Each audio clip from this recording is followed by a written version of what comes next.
Pro bono. Un juez sin nada a su nombre supera su estatus para lograr el éxito. Sin embargo, cuando está a punto de alcanzar la cima de sus sueños, un solo error lo arruina todo. Su constante ascenso hacia el poder se convierte en un rápido descenso hacia el olvido, pero nada detendrá a este juez mientras comienza un nuevo viaje para recuperar lo que una vez fue suyo. Episodio 1. En medio de una multitud de manifestantes y periodistas, un juez elegante entra en el centro y absorbe toda la atención. Este es Khan David y, al igual que su tocayo, es un rey que surgió de la nada. Con solo un diploma de secundaria y sin contactos, David se abrió camino hasta la cima, y cada paso que da es un paso calculado hacia el éxito. Ahora su castillo es el juzgado más grande del país, y el mundo lo considera el juez del pueblo. En apariencia, David parece una persona justa y recta. Nos lo presentan a través de un caso contra un CEO corrupto donde David impone una condena de 10 años y una multa de 70.000 millones de won. Su apasionado discurso sobre las víctimas, los oprimidos y los pobres, dio en el clavo para agitar el sentimiento público a su favor, pero, al igual que la novela ganadora del Nobel que lleva consigo, sus bonitas palabras no son más que una tapadera para ocultar sus ambiciones egoístas. Su objetivo es convertirse en el próximo juez del Tribunal Supremo, y David juega por todos los lados del campo para conseguir una nominación. Desde los empleados de la corte hasta los altos mandos, David cambia como un camaleón para adaptarse a la imagen que la gente espera de él. ¿Un jefe atento y humilde? David domina el papel. ¿Un adulador que dice sí? No digas más. Es manipulador y astuto, pero sobre todo, es trabajador. La fachada de David, sin embargo, solo se mantiene para las personas que cree útiles, así que cuando se encuentra con la abogada Park Hee-peon, su verdadera naturaleza se asoma a la luz. Al principio, actúa como un caballero servicial, cogiendo para Hee-peon una caja de papeles de la estantería superior. Sin embargo, al darse cuenta de que ella es abogada y no empleada del tribunal, inmediatamente vuelve a colocar la caja y la aparta aún más de su alcance por si acaso. Así, mientras otros podrían cantar sus alabanzas, Hee-peon le lanza un merecido dedo medio. Tras asegurar su nominación, David visita el lugar del memorial de su madre para contarle la buena noticia. Ella era la única familia que tenía, y por una vez, vemos un lado más suave del ambicioso juez. La habitual pose desaparecida para revelar a un hijo solitario que simplemente quería compartir su éxito con su madre, que sacrificó tanto por él. Por desgracia para David, la buena noticia termina aquí. Quizá el viaje por el camino del pasado puso a David de humor para recordar o quizá su serie de victorias le hizo reconfortar. Sea cual sea la razón, sale a ver a un compañero de la infancia tras una llamada inesperada, y a la mañana siguiente se despierta de su noche borracha con una caja llena de dinero en el baúl. Sin un remitente conocido, David supone que el dinero debe ser una trampa y busca al juez principal Shin Jung-seok para pedir consejo. La reunión es, como mucho, una formalidad, ya que David ya tiene un plan en marcha. Dona la gran suma a la caridad, lo que mejora su imagen pública y elimina cualquier prueba del soborno. Sin embargo, su táctica sale estrepitosamente mal cuando el juez Shin le llama de vuelta a su despacho y le da una bofetada por traicionarle. Tiene pruebas en video de David aceptando el dinero, y el supuesto amigo que vio, en realidad es un estafador en serie que huye por fraude. En otras palabras, nuestro chico está perdido. El juez Shin le ofrece dos opciones: dimitir con su dignidad intacta o someterse a una investigación policial por corrupción. Por supuesto, la elección es obvia, pero dejar su puesto como juez es como una sentencia de muerte, ya que el profesor Oh Gyu-han movió algunos hilos para impedir que David abriera su propio despacho. En otras palabras, su carrera está muerta, y nadie con sentido común le tocará ni con un palo de 3 metros. Sin embargo, siempre hay excepciones a la regla, y esa persona es la abogada Oh Yunin, la única hija del profesor Oh y ex de David. Ella le ofrece un puesto en su bufete, y David acepta encantado. Aunque no sea tan prestigioso como su objetivo original, sigue siendo un buen trampolín para su regreso porque, incluso después de esta derrota, David se niega a renunciar a sus ambiciones. Como le dijo su madre en su lecho de muerte, ve tan lejos como puedas, hijo mío. Aún atrapado en su burbuja de título y estatus, David entra tranquilamente en el despacho de Junin bajo la suposición de ser nombrado socio. Reflexiona sobre una oficina orientada al suroeste y cómo hacer crecer el equipo a escala global, y Junin no dice nada para corregir sus errores. En cambio, ella lo guía un par de escaleras abajo hasta su despacho real, una vivienda sin sol en el sótano llena de perros ladrando. La firma ha abierto recientemente una división pro bono como parte de sus esfuerzos de responsabilidad social, y Junin quiere que David la lidere. Con solo mirar la sala y la gente que la habita, David gime porque sabe lo que es esto: exilio. Sus sueños de escalar la escala social han sido desbordados, y apenas puede ocultar su desprecio mientras sus nuevos compañeros se presentan. El primero en dar un paso adelante es el abogado Wang Hongwoo, que está deseoso de aprender del famoso juez. Luego llegan la abogada Jo Nane y finalmente la abogada Han Byung-sil, que reciben a David con los brazos abiertos. Mientras intenta orientarse, una cuarta voz se presenta y David se queda boquiabierto mirando a Hee-peon, reconociéndola de su anterior encuentro en el juzgado. Al darse cuenta de lo lejos que ha caído, David sale a lamentar su destino. Mientras monta una rabieta en el tejado, pisa un juguete para perro y llama la atención de uno de sus clientes peludos. En cuestión de segundos, David cae al suelo empapado por los aspersores, y grita a pleno pulmón. Un episodio piloto divertido con un protagonista sorprendentemente encantador. Todo en David resulta familiar pero lo suficientemente diferente como para resultar interesante. El juez corrupto no es nada nuevo, y su historia de redención es un terreno muy transitado. Sin embargo, los elementos humorísticos de su caracterización, junto con una interpretación exagerada, crean un protagonista difícil de odiar. Aunque David es superficial y engañoso, también es competente y consciente de sí mismo. Sabe que no es una buena persona, y este reconocimiento descarado de sus defectos le prepara para el resto de la historia, donde su cinismo se contrapone al optimismo ingenuo del equipo pro bono. Aunque hubo algunos momentos cursis, especialmente con la historia de fondo, el tono general de la serie es ligero. Jung Kyung-go logra interpretar otro protagonista de energía maníaca y, aunque no es nada nuevo para el actor, le impregna de suficiente patetismo como para no resultar demasiado caricaturesco. Creemos que tiene los ingredientes para hacer una historia entretenida sobre un juez altivo convertido en abogado que usa su inteligencia para convertir buenas acciones en beneficios egoístas junto a un equipo completamente opuesto. Episodios 2 a 4. Al encontrarse a sí mismo al frente de un equipo pro bono al que nunca pidió liderar, nuestro astuto antihéroe elabora rápidamente un plan para aumentar su tasa de victorias. Sin embargo, por el camino, puede que descubra que su corazón no es tan duro como la piedra después de todo. Nuestro desdichado juez puede haber sido engañado y caer en desgracia, pero sigue siendo tan inteligente e ingenioso como siempre. Al darse cuenta del verdadero objetivo de Jonin, cumplir con las horas de servicio público requeridas por toda la firma externalizándola a un solo equipo. David negocia la posibilidad de conseguir una nominación para presidente del Tribunal Supremo para el año que viene, a cambio de aumentar la tasa de victorias del equipo pro bono del 20% al 70%. Curiosamente, lo que David aún no sabe es que el verdadero cerebro detrás de su caída no es otro que Jonin, quien dirigió al estafador para que plantara el soborno. No solo conoce a David como la palma de su mano, sino que también ha caído justo en su mano. La pregunta es, ¿guiará al equipo en la dirección que ella pretende, o subvertirá las expectativas? En cualquier caso, David está listo para poner al equipo en forma con su experiencia. Desde el principio, se ve cargado con un cliente poco convencional. El mismo perro que lo tiró al césped está en el centro de este caso, ya que la bondadosa rescatadora de perros Hiso Yeon ha sido acusada de robo. Y quien más debería representar al altivo demandante que Woo Myung-gon, es miembro de la Fiscalía Suprema, que actualmente sigue sacando de quicio a David con insultos velados. Parece que alguien sigue resentido porque David expuso la falsificación de sus pruebas. Frente a las tácticas poco éticas de Myung-gon, David no se rebaja a su nivel, pero sí juega con inteligencia. Aprovechando sus contactos, nuestro astuto abogado consigue que el juez corrupto sea sustituido por el beligerante pero justo juez Choi Oh-hee. Luego, cuando David se da cuenta de que So Yeon es culpable de robo de mascotas, pero solo porque el dueño original maltrató al pobre perro con un collar eléctrico ilegal, solicita un juicio conjurado para apelar a su simpatía. Aquí es donde David brilla realmente, porque por mucho que haya dejado que su orgullo precediera a la caída, es realmente competente cuando importa. Delegando tareas que se adaptan a las fortalezas de cada uno de sus compañeros, David presenta un argumento sólido en favor de So Yeon. Luego, convierte el argumento de la fiscalía de que los animales son objetos en su contra, admitiendo a nuestro amigo peludo en la sala del tribunal como prueba. Hay un poco de farol y mucha valentía involucrada, pero al final del día todo es bastante inofensivo y por una buena causa. David consigue presionar a la demandante para que retire los cargos, y nuestro adorable perro Viol puede volver a casa con una familia amorosa. Si el primer caso de nuestro equipo tenía a un amigo peludo como cliente poco convencional, entonces su segundo caso tiene un acusado aún más inusual y sagrado. Un niño en silla de ruedas busca a David, declarando que quiere demandar a Dios mismo. Nunca pedí nacer, dice el niño de 12 años. No solo Kim Kang-won lucha con su paraplejía debido a la infraestructura de la ciudad, que carece gravemente de accesibilidad, sino que además proviene de un entorno empobrecido. Su madre, Jeon So-min, lo tuvo durante sus días de adolescente fugada, y hasta hoy, aún carga con el trauma de haber sido abandonada por su madre, fundida en deudas. So-min apenas puede llegar a fin de mes con su trabajo humilde, cayendo en el alcoholismo para poder sobrellevarlo, y Kang-won ha crecido creyendo que es una carga para su madre. El sistema les ha fallado a ambos de muchas maneras. Hee-peung, empático como siempre, insta al equipo a asumir el caso de Kang-won, pero David argumenta que demandar a Dios es un sueño imposible de niños. ¿Cuál es su dirección postal?, pregunta un Hong-woo desconcertado. Confundiendo el idealismo ingenuo de Hee-peung con privilegio protegido, un David exasperado asume que Hee-peung creció cómodamente, a diferencia de él, que tuvo que abrirse camino desde abajo. Hay una contradicción interesante en David, que se siente superior por el sufrimiento que ha soportado, pero debajo de eso hay una inferioridad interiorizada porque está constantemente intentando estar a la altura. Para animar a sus compañeros, Hee-peung los lleva a la panadería de sus padres. Mientras el equipo aplaude en señal de agradecimiento, los padres de Hee-peung levantan y tuercen las manos en el aire, la forma en que la comunidad sorda da aplausos. Hee-peung es una coda, hija de adultos sordos, y su idealismo no proviene del privilegio sino del puro amor. Al enterarse de que el padre de Hee-peung había sido estafado y le quitaron sus ahorros, lo que le llevó a trabajar como taxista durante una década mientras Hee-peung ahorraba para comprarle esta panadería a sus padres. Un David reprochado empieza a ver a Hee-peung bajo una nueva perspectiva, especialmente cuando Hee-peung repite sin saberlo las palabras de su madre sobre que los albaricoques agrios se parecen a la vida misma. En el núcleo de este caso está la pregunta, ¿es mejor no nacer que nacer con una discapacidad? La respuesta es no, pero el meollo del problema es que a menudo se les hace sentir así a las personas con discapacidad debido al capacitismo social y a la infraestructura inaccesible. Incluso la ciega jueza Kim tiene que lidiar con comentarios despectivos de Myung-gon, quien asume que una discapacidad visual la hace menos capaz en su trabajo. Estas dificultades se ponen aún más de relieve cuando David propone que Myung-gon y el juez de apelación, el juez Koch, pasen un día en silla de ruedas.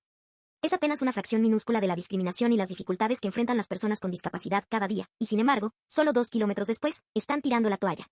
Aquí, el enfoque narrativo incorpora el debate proelección y provida, destacando cómo So-min fue presionada para no abortar por el Hospital Bonsan, pero no recibió mucha atención médica adecuada después. David se da cuenta rápidamente del motivo oculto del Hospital Bonsan. No solo tiene una tasa de abortos desproporcionadamente baja, sino que el grupo Bonsan también ha estado patrocinando en secreto grupos provida a través de una empresa papelera extranjera. Una vez más, aprovechando la imagen del caso a su favor, David incorpora al homónimo de Bonsan y director Choi Bong-san a la película. Resulta que el director Choi ha estado continuando el trabajo de su difunto hijo, que había sido firmemente provida, en un intento equivocado de honrar su memoria. Al principio, el director Choi pone la carga directamente sobre los hombros de las personas con discapacidad, afirmando que deberían salir adelante por sí mismas, como hizo él.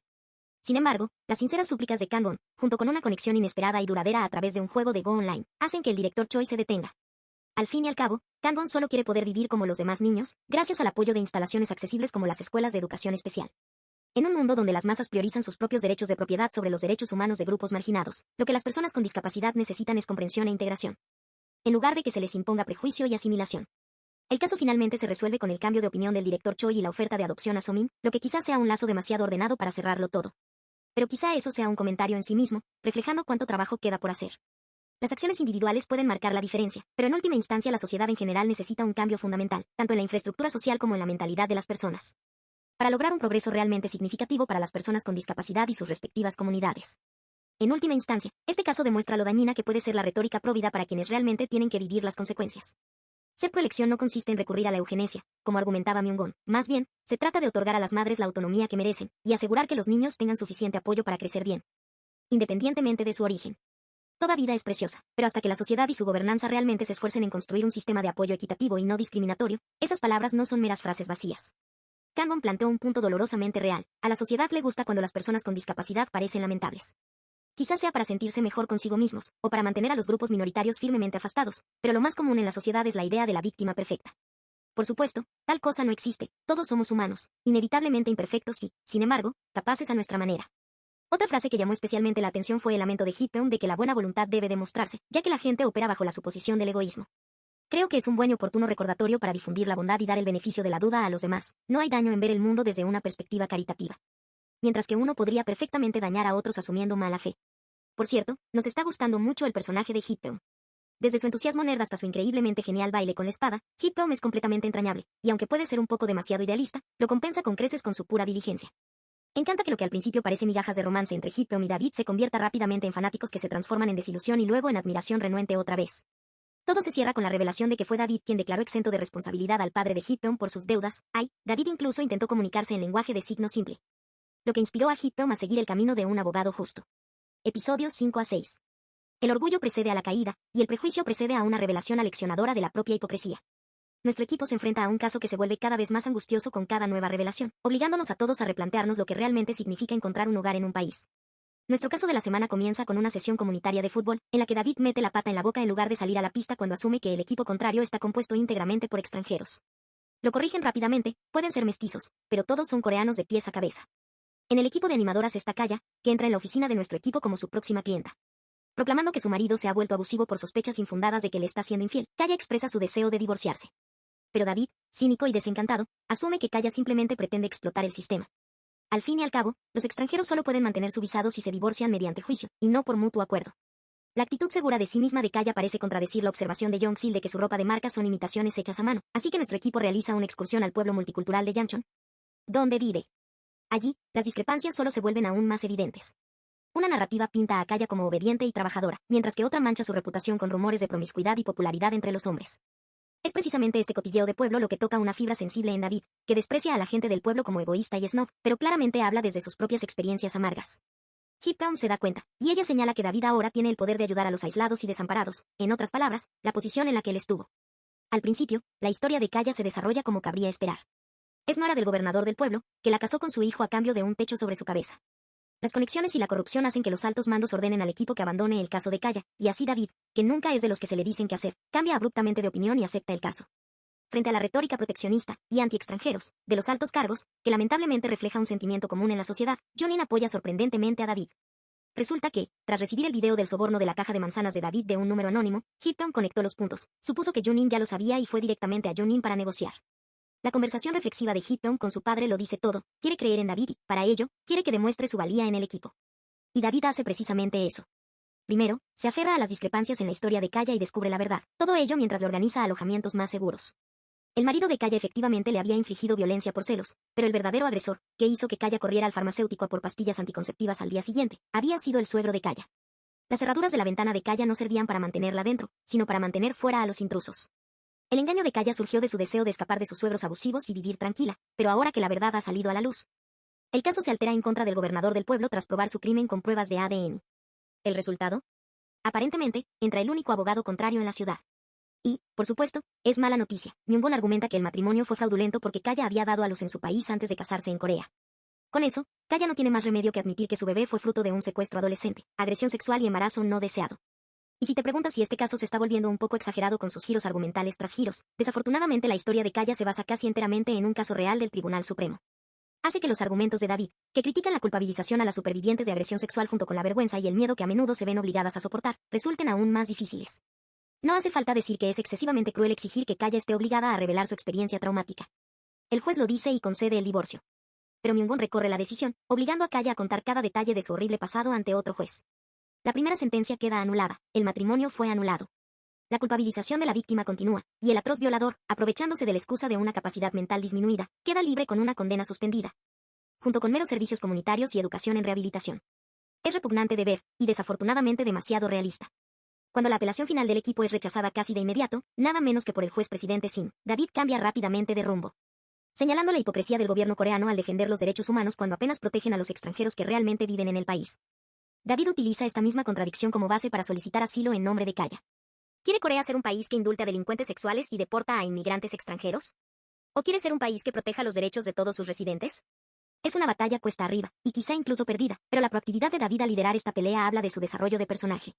Aprovechando sus fortalezas para crear narrativas y manipular la opinión pública, David desató un movimiento en línea de extranjeros, la mayoría de los cuales han sufrido discriminación o injusticia, que buscan asilo como declaración de protesta. Finalmente, el patriota juez Ho Kang-yeol llega a su respuesta. La Corea a la que ha servido llamado es una que defiende la justicia y la libertad para todos. Con ello, anula la denegación del estatus de refugiado de Kaya. En nombre de su país, el juez Ho pide disculpas a Kaya y luego le agradece por venir a Corea. En medio del posterior alboroto mediático, se avecina el próximo discurso del presidente en la ONU con motivo del Día Mundial del Refugiado. En otras palabras, el país está a punto de humillarse y exponer su propia hipocresía en el escenario internacional.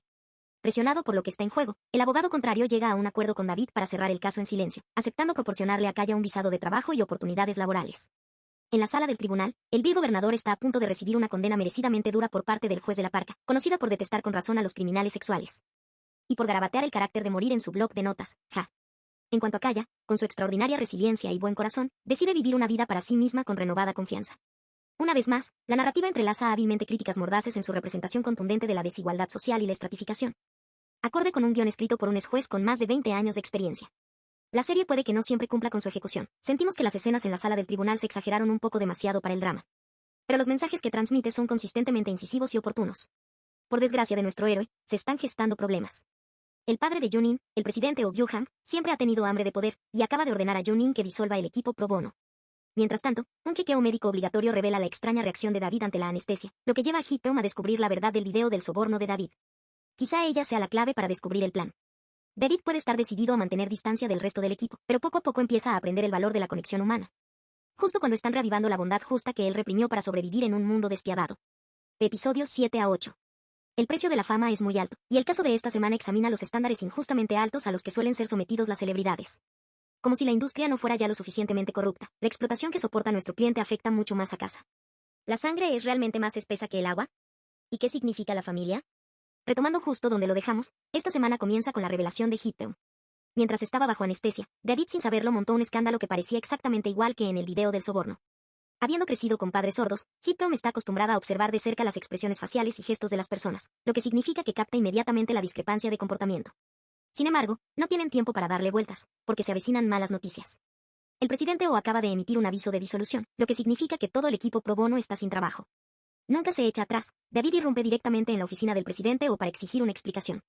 Entonces David apuesta, se asegurará de que el equipo pro bono, supuestamente poco rentable, aumente los ingresos de la empresa más allá de su competidor Baeksound. Y, por supuesto, ese bufete rival es el que pertenece a Myung-gon. No hace falta decir que parece una batalla perdida. Hong-woo finalmente sale de la ansiedad acumulada por cómo su carrera está en juego, acusando a David de tomárselo a la ligera. Es entonces cuando David finalmente confiesa sobre su vergüenza y se disculpa por no haberles confiado antes. En última instancia, nuestro equipo le perdona, no solo porque ha demostrado su dedicación a su trabajo, sino también porque no es de los que aceptan un soborno tan abiertamente. Serías astuto al hacerlo, dicen, dejando a David desconcertado sobre si debería estar agradecido u ofendido. Con eso, nuestro equipo recibe inmediatamente a su primer cliente, la estrella más destacada Ilaiche, también conocida como la consentida de la nación. La empresa de entretenimiento de Ilaiche está dirigida por su madre, la Seo Cha, que es una elitista snob. El problema es un video de Ilaiche tirando regalos y cámaras de los aficionados del instituto al suelo, maldiciendo con enfado. Por supuesto, nada es lo que parece. Tras una costosa renovación patrocinada por Junin, nuestro equipo se enfrenta a Baeksaun en una reunión de presentación. El equipo de Myungwon propone un acuerdo rápido que mitigue los daños y atienda al sentimiento público, en lugar de proteger a Ilaiche. Pero nuestro equipo ha investigado mucho más. No solo Young-sil ha descubierto que el video fue grabado por el taxista Sasaend y posteriormente subido a un canal de destructores cibernéticos, sino que Hongwoo también ha descubierto imágenes de CCTV de los estudiantes acosando al estilista de Ilaiche. La verdadera clave de este caso, sin embargo, es Nane. Resulta que lleva 3 años siendo miembro del club de fans de Ilaiche, y en una firma de fans, Nane admitió que la habían acosado en el colegio. Eso fue lo que la motivó a seguir el camino de abogada pro bono. Quiere superar su cobardía y miedo al mundo. Ahora, el ánimo de Ilaiche se cierra el círculo, con Nane prometiendo proteger a su ídolo. Así comienza un juicio contra la destructora cibernética Ma Young-sok, en el que nuestro equipo argumenta que Ilaiche es humano antes que una celebridad. Después de analizar la semántica, David cambia con Nane para que ella tome la palabra, compartiendo un pequeño choque de puños al salir.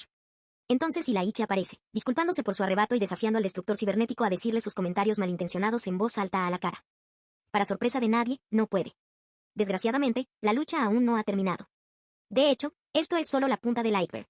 El abogado contrario, Gu Hee-wan, que de forma cómica también interpreta al reportero que solía acosar a David, revela que el Seo-cha fue quien le avisó sobre el novio de Ilaiche. Luego, después de que el abogado Gu publique fotos del novio infiel de Ilaiche en su sitio sensacionalista, David le presiona para que lo cuente todo. La Seo-cha tiene un historial de invadir la privacidad de Ilaiche y contratar falsos novios para disuadir a los pretendientes de Ilaiche, alegando que es por el bien de su hija. Al enterarse de esto, Ilaiche solicita la rescisión. Para reforzar su caso, David solicita los estados financieros de la empresa, y para disgusto del director ejecutivo y hermano de Ilaiche, Kim Ho-won, nuestro equipo descubre su blanqueo de dinero. Por desgracia, hay una cláusula específica en la ley que exime a los familiares directos de delitos contra la propiedad. El Seo-cha finge llorar y asume la culpa, saliendo así impune sin demanda. Esto plantea la pregunta, ¿cuánto podemos perdonar en nombre de la familia? Aportando una perspectiva adicional está el cliente al que Young-sil ha estado asesorando. Song Hye tiene una discapacidad cognitiva, lo que la deja indefensa ante los abusos físicos de su tío y la malversación de las prestaciones por fallecimiento de sus padres. Cuando el desilusionado Ilaiche lamenta el significado de la familia, Young-sil se abre sobre su propia experiencia. Se había escapado de casa en el instituto, su madre había sido la segunda esposa, y Young-sil había sido golpeado por su padre por su tartamudez nerviosa. A veces, son las personas unidas a nosotros por sangre quienes tienen la capacidad de infligir más dolor. Decidido a impulsar un cambio, David escala el caso ante la Asamblea Nacional para protestar contra la ley injusta.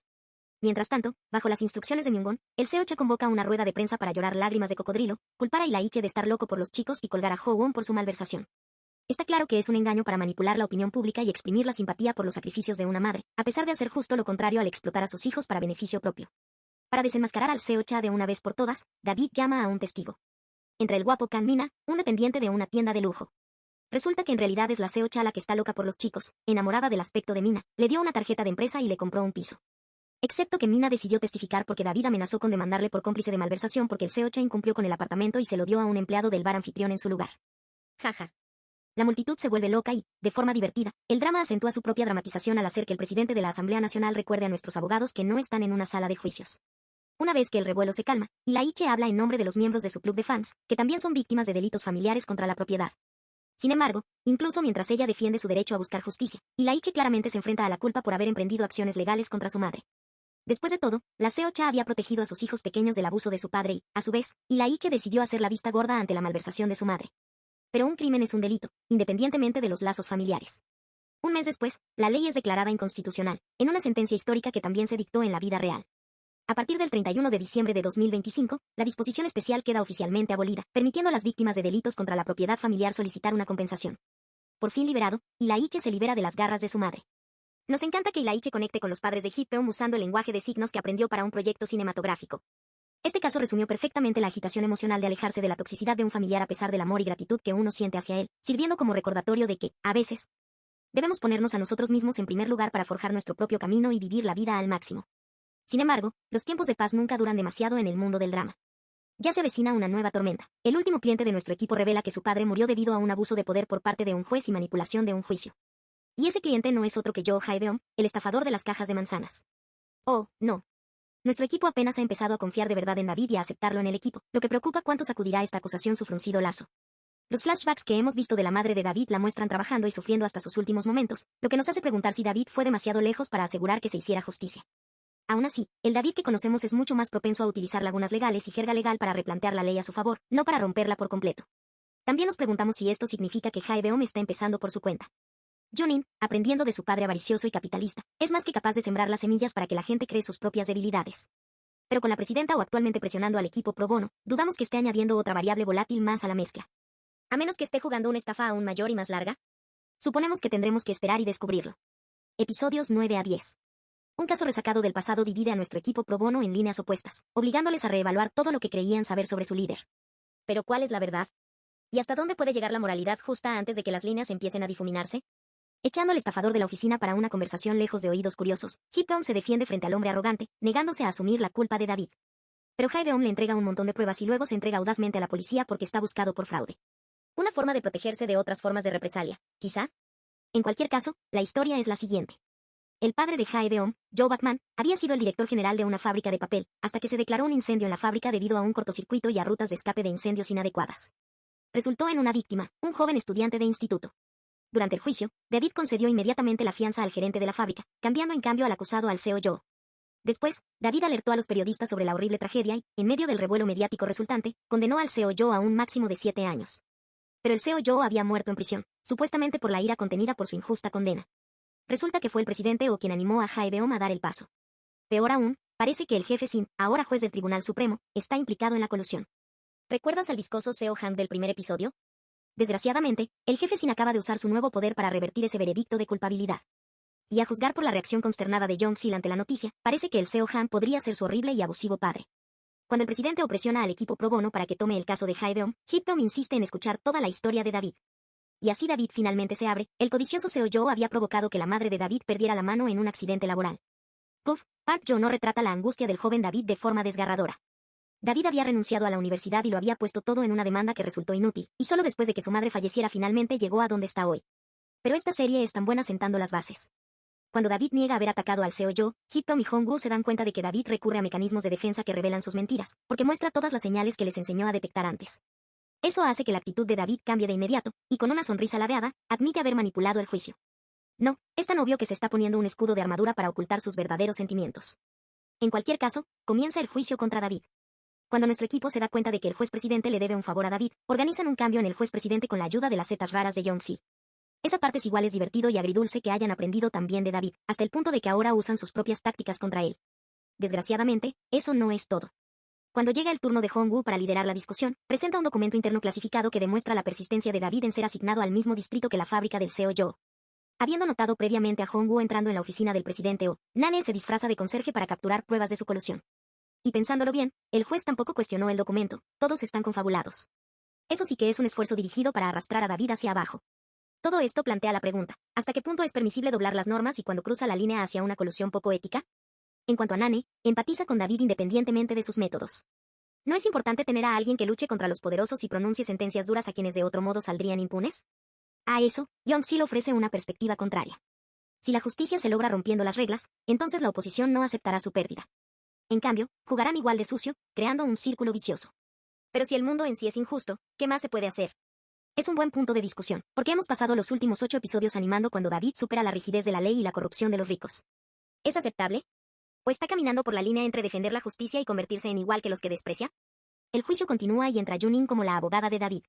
Tras ser destituida de su puesto de CEO por su monstruo despiadado de padre, Junin ha decidido dimitir de OE Partners por completo.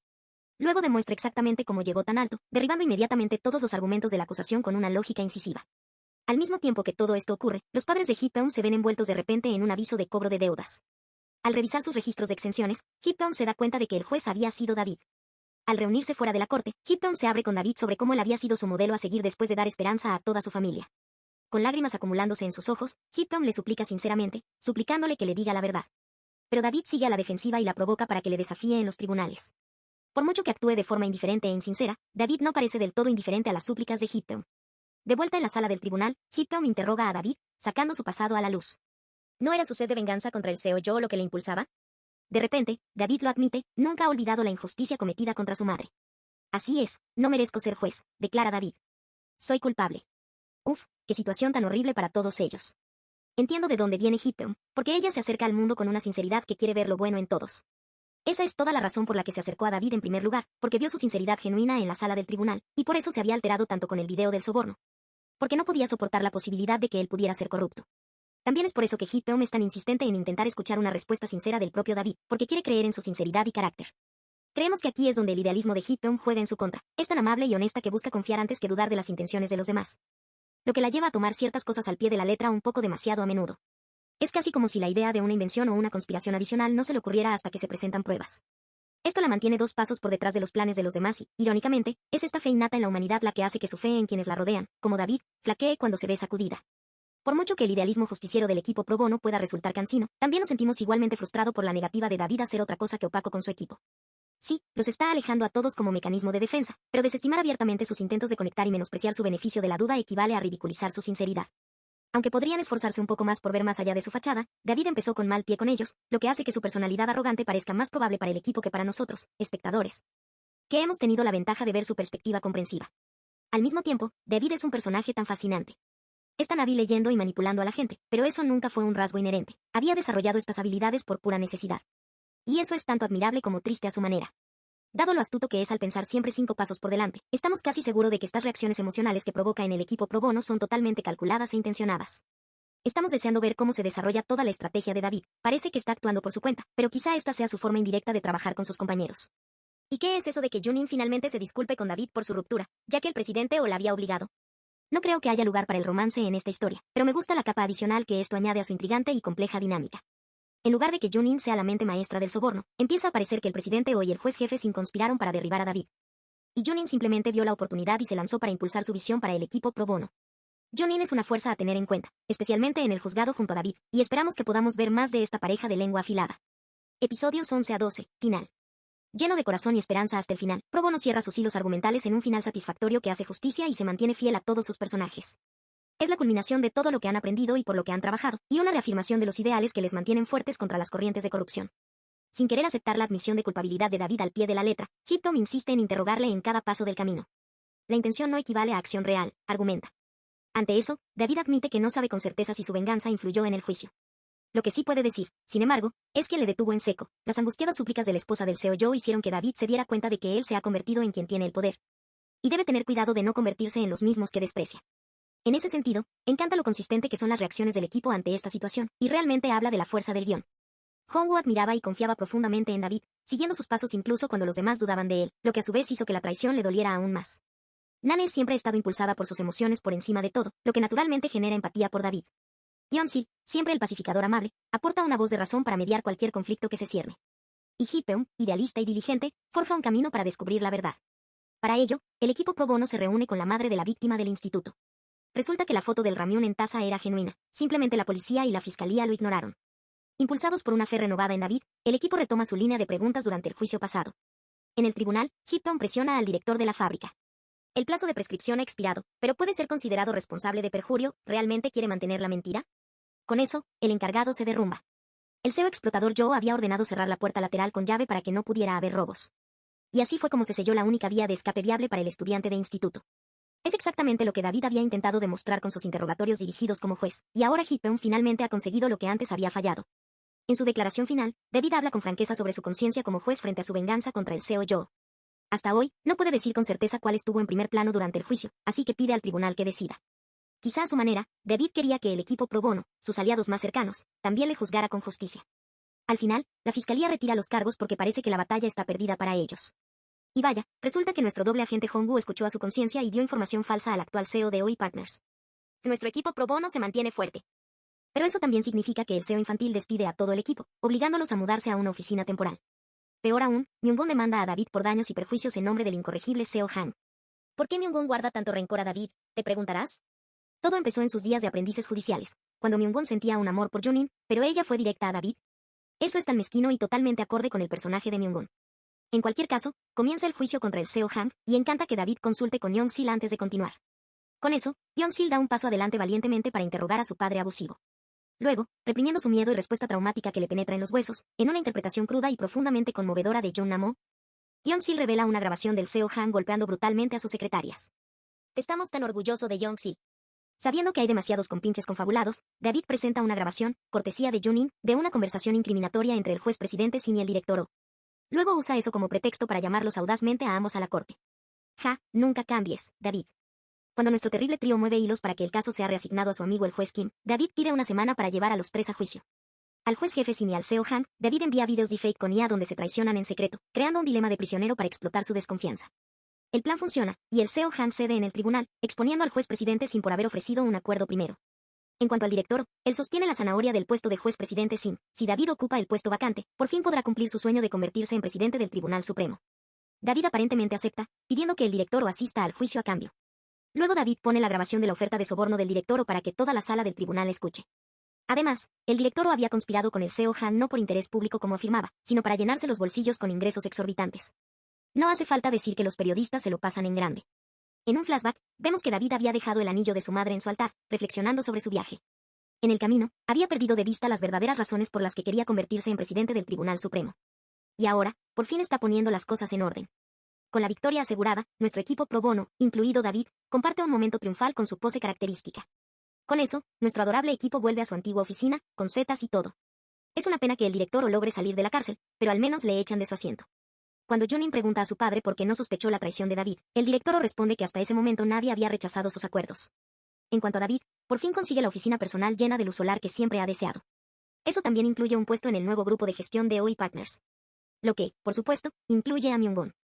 Jonin dirige una discusión sobre pañales tóxicos ecológicos, formulando un plan para encubrir el daño devastador, exactamente lo contrario a todo por lo que David ha estado luchando hasta ahora. Reitera lo calculador y manipulador que es Junin, especialmente desde que David se ha dado cuenta de que ella orquestó su caída y lo usó como herramienta para derrocar a su padre. Es exactamente como le dijo el director o a Junin, es igual que él. Contrasta eso con la fiesta sorpresa de cumpleaños que el equipo y los padres de Hippeom organizan para David, a pesar de la brusca intervención de David de que en realidad no es su cumpleaños, jaja. Y queda claro dónde pertenece realmente nuestro héroe. Los padres de Hippeom querían agradecerle personalmente por salvar a su familia, y encanta la mirada punzante que Hippeom le lanza a David cuando tiene que interpretar su autocrítica para sus padres, ja. Muy identificado. En respuesta, la madre de Hippeom recuerda a nuestro juez convertido en abogado que recuerde el significado de su nombre, es igual que el bíblico David, que luchó valientemente contra el poderoso Goliat en favor de los débiles.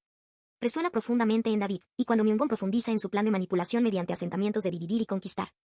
David pega fotos de los bebés heridos para recordar a todos cuánta humanidad están renunciando en nombre del beneficio. Luego sale directamente con la cabeza en alto. De vuelta en la acogedora oficina pro bono, David sorprende a su equipo con nuevas tarjetas de su bufete independiente, ojo por ojo, que nombre más a lo David, ja. Defenderán a quienes siempre pierden contra la corrupción de los peces gordos, y se mantendrán con honorarios de contingencia acumulando grandes colectivos de clientes oprimidos. De hecho, van a hacerlo también y van a construir un edificio de empresa tan alto que bloquea toda la luz solar y permite que crezcan setas en OI Partners. Una sonrisa encantada de Young-sil, jeje. Mientras nuestro equipo cruza las puertas de la sala para representar a su próximo cliente, la narración de David revela su crecimiento. Ya no habla de ganar a toda costa. Aunque perdamos, al menos perderemos juntos. ¡Ay! Nos encanta lo lejos que ha llegado nuestro héroe desde que lo conocimos. David ha sido un personaje moralmente gris desde el principio, moldeado por la presión externa y los instintos de supervivencia. Pero bajo la fachada cuidadosamente cuidada siempre había una conciencia reprimida y un anhelo innato de mejorar. Por eso esta conclusión fue tan efectiva, porque puso su conflicto interno en primer plano y puso a prueba su determinación. Cuando se le ofreciera la tentación de su deseo de toda la vida, ¿cedería David? Es un testimonio de todo lo que ha crecido que pueda alejarse de los barómetros convencionales del éxito para mantenerse fiel a su corazón. De igual forma, apreciamos mucho el arco de Hippeom, desde poner a prueba su idealismo hasta fortalecer su determinación de creer en quienes lo merecen. Aunque la implacable practicidad de la sociedad pueda desplazar a la buena fe, sigue habiendo valor en confiar en los demás y esforzarse por defender los propios ideales. Creemos que nuestra parte favorita de estos episodios fue el foco en los dilemas morales internos, David cuestionando si sus juicios estaban manchados por la venganza. Y Young-sil temiendo que su altruismo no estuviera impulsado por una bondad genuina sino por una venganza mezquina contra su padre abusivo. Por suerte, ambos tienen compañeros sólidos, y amigos, en realidad, que les respaldan. Independientemente de sus intenciones iniciales, sus acciones constantes reflejan fielmente su carácter.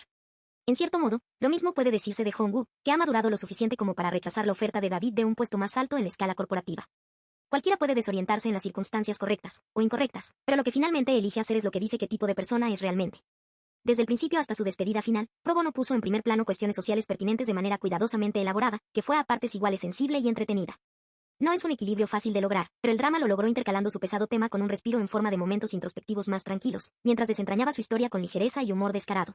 Nunca rehuyó temas controvertidos, ni afirmó tener todas las respuestas. Al final del día, quiso ofrecer algo para reflexionar y generar un debate que poco a poco impulsará a la sociedad hacia la inclusión y la empatía. Y todo eso lo hizo a través de un guión ajustado y personajes entrañables. No solo nuestros pro bono estaban perfectamente elegidos, sino que el guión también daba a cada miembro un turno en el centro de atención, desarrollando sus arcos de personaje junto con los casos semanales. En particular, nos gusta cómo la trayectoria de cada personaje estuvo sustentada por sus rasgos innatos y su visión de la vida, manteniendo sus motivaciones coherentes y atractivas. Lo mismo ocurre con nuestros antagonistas. Jonin y Myung-gon, e incluso el director, fueron humanizados, pero sin necesidad de un arco de redención, no se lo han ganado, y para los propósitos de la historia principal, no tienen por qué hacerlo.